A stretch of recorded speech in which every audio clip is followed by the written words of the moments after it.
Well, whether you are preparing for your child or entitled to one yourself, talking about inheritance can be a really tricky subject. But with the cost of living continuing to bite, many are building their financial future around the promise of inherited wealth.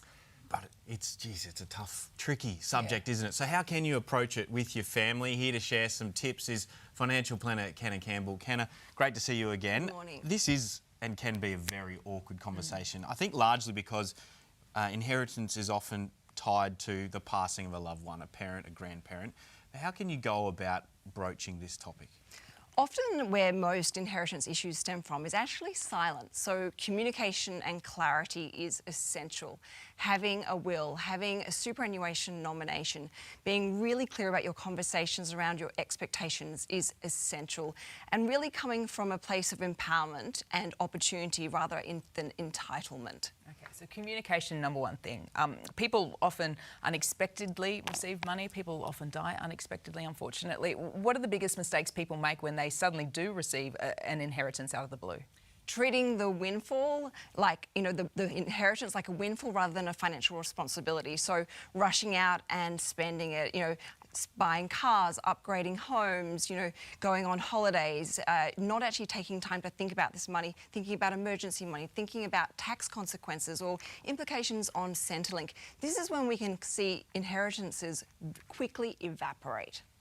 So keeping those things in mind, the mistakes people make, what are the recommended first steps to make sure the money, if you do receive an inheritance, actually improves your financial future?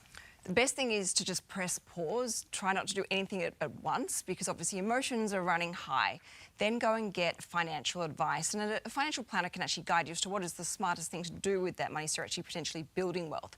But from a general point of view, the rule of thumb is number one is getting rid of toxic debt. So clearing any credit card debt, clearing home loans, then moving on to making sure you've got emergency money, considering investing and superannuation so you can go on to build financial independence. And really, when you handle this intelligently with professional personal advice, you can actually, it's not about receiving money, but it's actually about going on to build wealth that actually can flow on to future generations. Kenna, we keep hearing about the great wealth transfer. Just how big is it in Australia and why does it matter right now?